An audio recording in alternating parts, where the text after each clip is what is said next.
Yeah,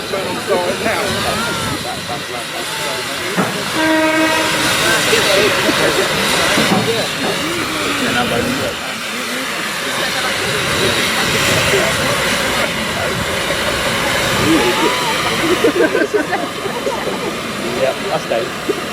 If I was still along there, I would think that's a lot. You know. See, that's a Didcot.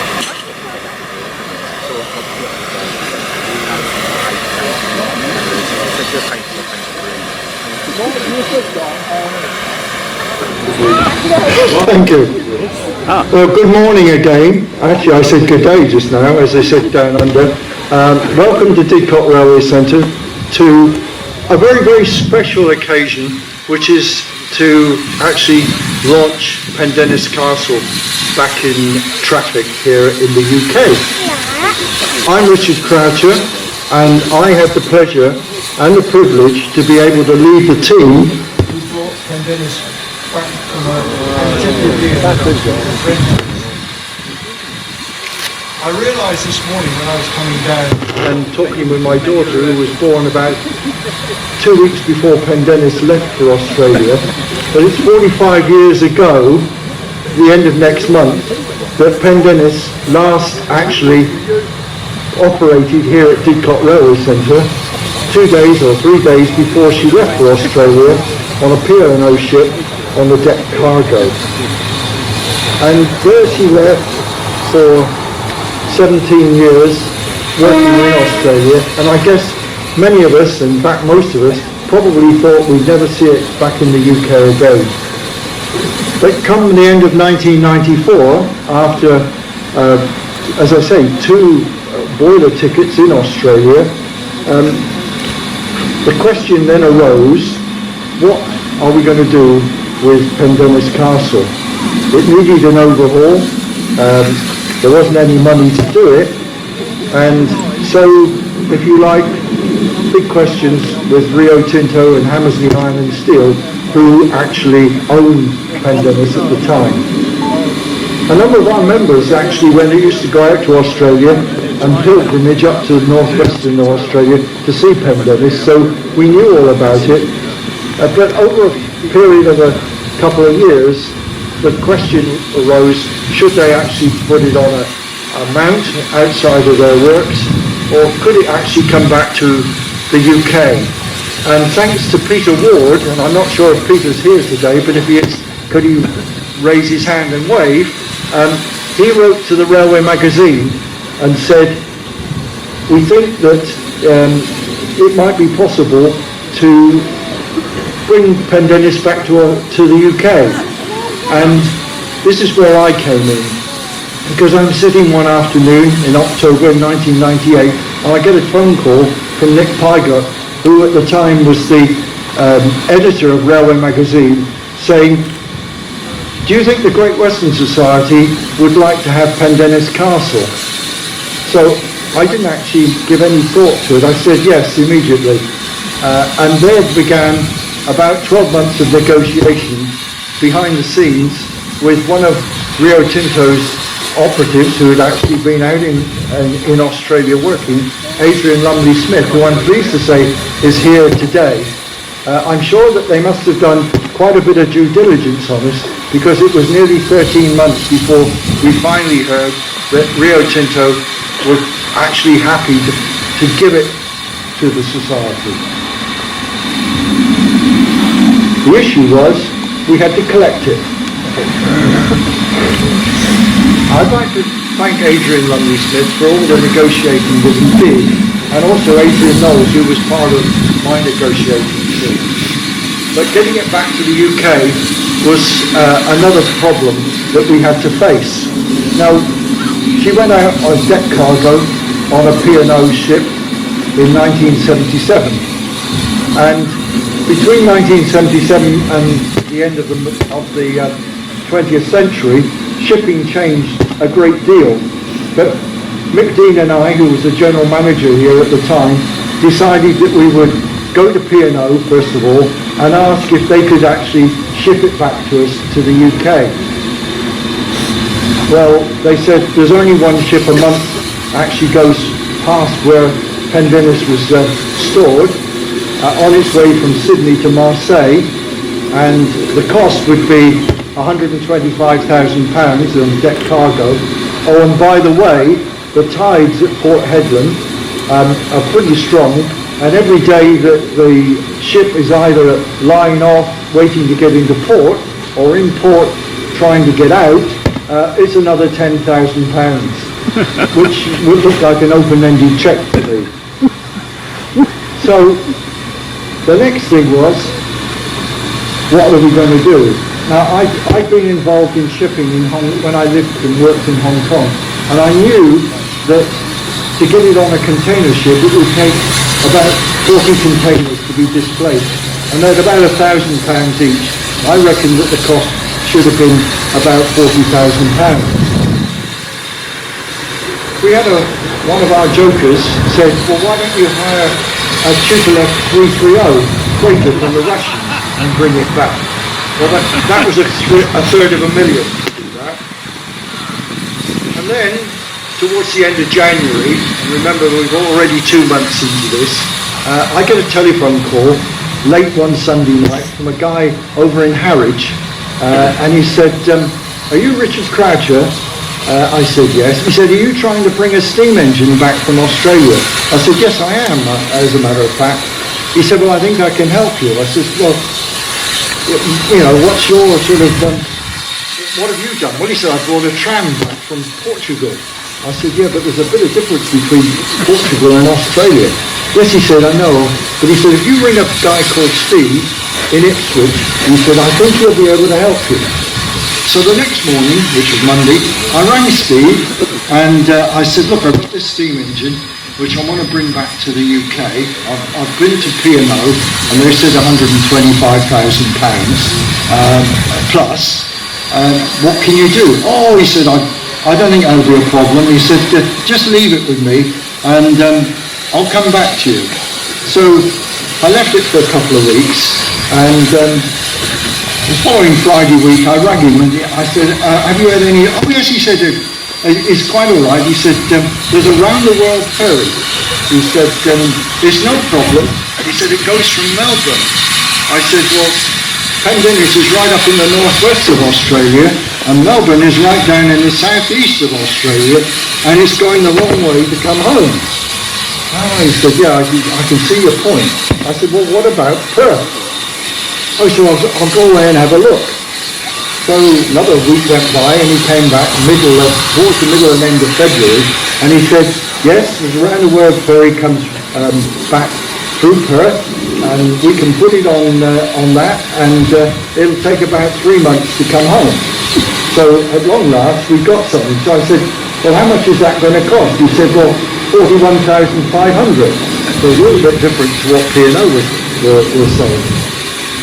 So then began a frantic get-together to actually bring her home, and well and behold, we finished the negotiations at the beginning of April.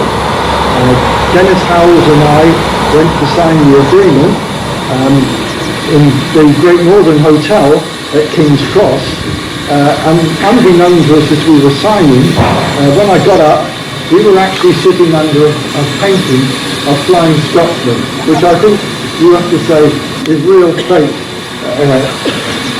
The next day, which was a Friday, I exchanged our agreements with Adrian on the Banks Underground Station, and the following week, or actually the following day, on the 9th of April, 22 years ago, next Saturday, and then it's the downhill ride on the way home. It's 1,100 miles from Port Hedland to Perth, and the firm called Brambles, which is the equivalent of the Australian equivalent of Pickford's, took 36 hours to actually ship it across Australia. Now, of course, unlike in this country, there's no bridges to worry about, and that cost us £6,000. So you can see that we got home for about just under £50,000. We were lucky not to be caught by the Australian heritage rules, which say that after 30 years, anything that's actually in Australia becomes part of our Australian heritage. So we got it back before that happened. Spent, of course, the best part of 22 years out. Mick Dean and I, who was the general manager at the time, went out to Australia to prepare and receive from Rio Tinto and Hammersley Iron, Pendennis, and we, a funny story, taking her to the docks in Fremantle, because as I mentioned no bridges, but we had a man walking in front of us, actually with a pole, lifting the electricity cables so that the chimney didn't bring down the electricity as we went through Perth. And on the 19th of April 2020, Rio Tinto and Hammersley Iron handed over Pendennis on the docks at Fremantle. We loaded it onto two nappies to bring them back.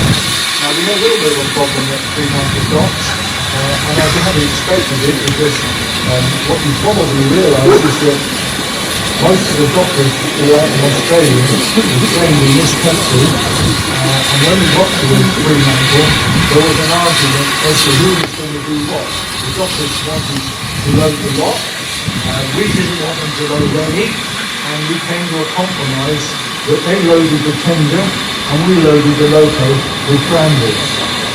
It started at 8 o'clock.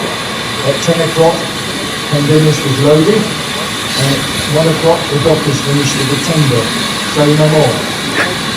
We had 3 Australian members come and help us, and one of them actually worked for Qantas, and he kindly actually shipped the nameplate, the number plate, the whistle, the safety valve from it, air freight back to Heathrow, and actually they came back before evening. So, my story, I hope you don't mind me telling you, because it was something that I wanted to share with everybody here.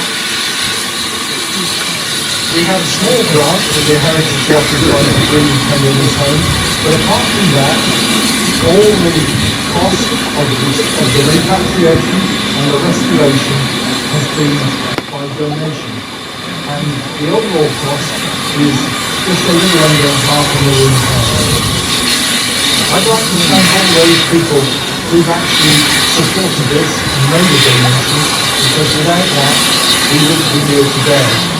I'd also like to thank the volunteers at Didcot who have worked tirelessly over the last 22 years to restore restoration of Pendennis, and I'd like to thank Drew Turnbull on the other side of the field for leading that team. So thank you very much indeed.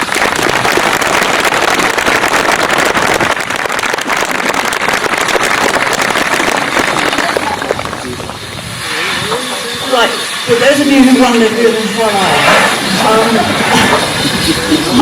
I'm Lady McAlpine, and this is Sir William's hat, and that was Sir William's pet. So he and a friend bought Pendennis back in the 60s, and ran her, and then she came to Didcot, and then he bought Limestock. And one day somebody from the Hamilton social club phoned him and said, "Can you buy Limestock?" And he said, "No, I haven't just got her, I haven't just sorted her out." So anyway, the guy kept pestering him, and in the end he phoned back and said, "Look, I've got another engine you can have. So, would you like Pendennis Castle?" So he said, "Yeah, well, fine, no idea what it looks like, but we'll have it." And so he had the 2 engines paid for out in one canvas, because he said they'll never see each other again. But then the Australian Centennial, he was asked the bicentennial, he was asked to take Scotsmen out to Australia. And of course he got to the Pendennis Castle and met Bucky the Butler, and they were such a dry house. And then that was it. And he knew he'd never see her again. shortly after we married, she said, we're going down to Swindon. And she was a Swindon. I just remember that very vividly, and she said, that's my old engine. And then she came to Didcot. So I don't know why she was Swindon on that day, but she definitely there. Anyway, so there she is. Obviously, because I know there's lots of people who've been working on her are also some of our volunteers at Crawley. So Bill did come to see her, but I think he wasn't exactly anonymous. But at least he saw her before he went. And I can't tell you how thrilled I am that she's here behind me here. And I'm just so grateful to everybody who's been involved. And grateful to you. I think it's so exciting that I did. So, thank you everybody.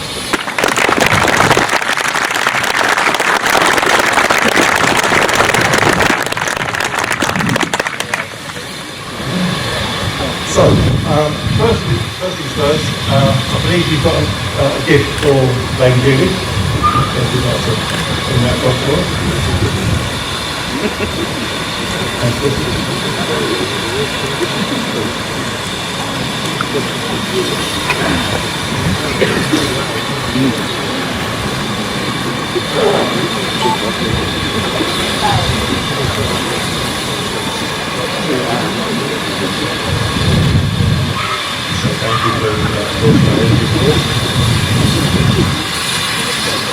It's a picture of you and Bill and a small piece that you took off during the restoration.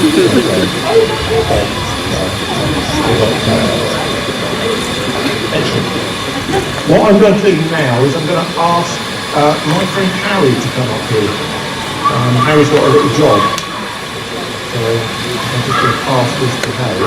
This ended up in my pocket about 12 years ago, and it's part of the engine, and it ended up in my key ring because I thought I better not lose that, so I forgot to take it off my key ring, and so it's off it.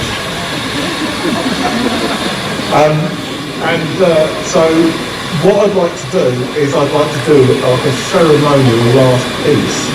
So Harry's one of our youngest volunteers on the team. He's been with us about 5 years, and I'd like to give the last bit on to you.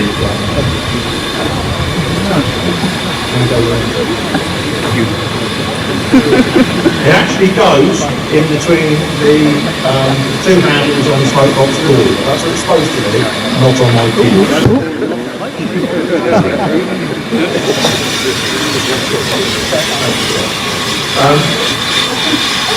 Have you got some family here?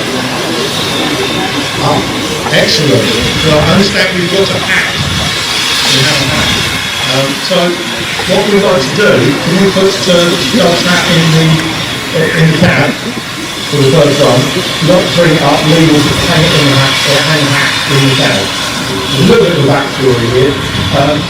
This is the family of guys who started off on the 9th of May 1964, when things went horribly wrong. And he had visited Pendennis a number of times, but sadly he passed away last year. We always wanted to be here, so in order to make a small nod to that, we've got to take his hat on the first passenger train. So that we can hear this story.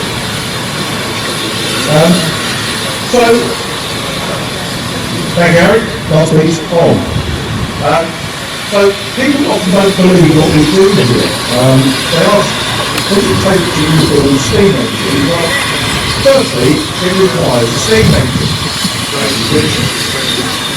Then it requires some money. Again, thank you, Richard. Without him, this really wouldn't be here and wouldn't have this condition. So Richard himself deserves a big round of applause.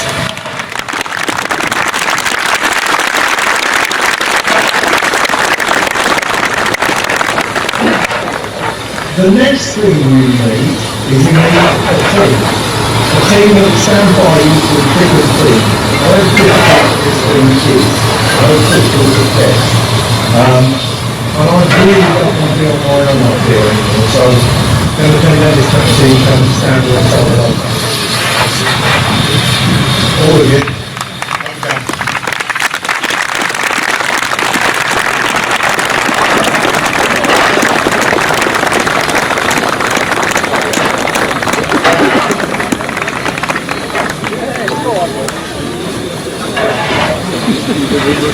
More of you than that, come on. Out of the woodwork now.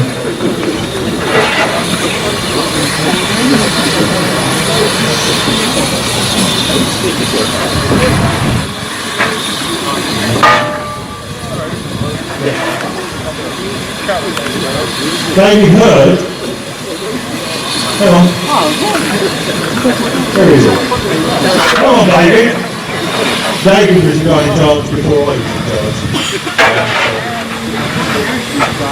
No. Come on, David.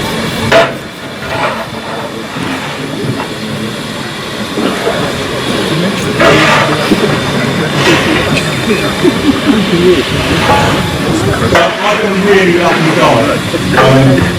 These guys have stood by me and presented me through the really have. This is what it takes. This is what it takes. Without all these guys on this boat in a shed with a worn out steam engine. Right? This is what it takes. Last fortnight, whatever the weather, these amazing people have been with Pendennis Castle and by extension to help me. They deserve both your and my admiration and thanks.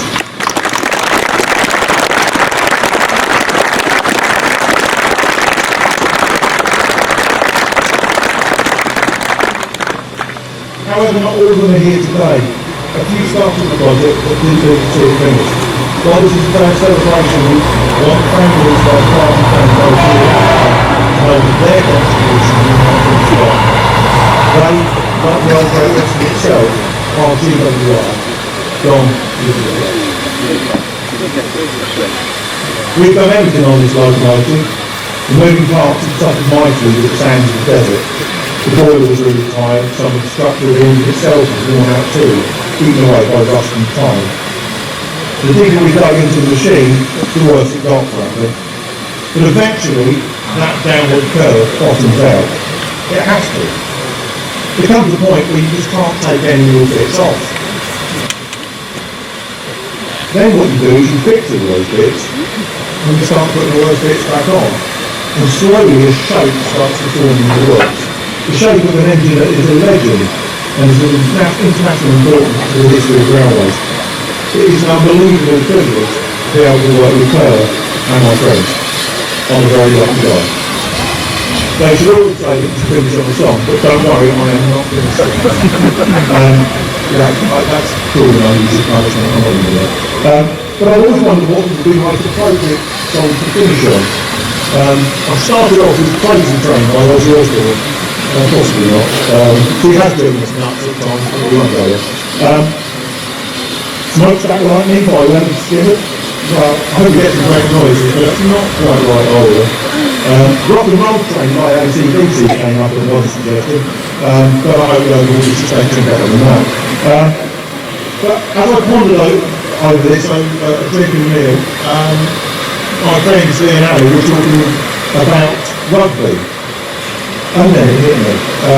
That song that is sung at all the rugby matches, Jerusalem, taken from the time by William White, way back in the 1800s, has the perfect verse in it. Bring in my bow of burning gold, bring in my arrows of desire, bring in my spear. O clouds, of steam and bolt, bring in my chariot of fire. Well, ladies and gentlemen, here she is, our chariot of fire. The little piece of us who works on her goes with her wherever she goes now, and she is also now your chariot of fire. We're so pleased to give you the opportunity to ride behind this legendary machine that has been the odds, come back from the dead, travelled the world, and then came home to us all. the team and I want you and all the others in the future to get to see in action to do just one thing for us. Please, for us, enjoy it. Thank you very much.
Oh yes, I did. You said you were going to have a then you can And you don't if you realise 25 seconds comes to the water time. Yeah?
go on.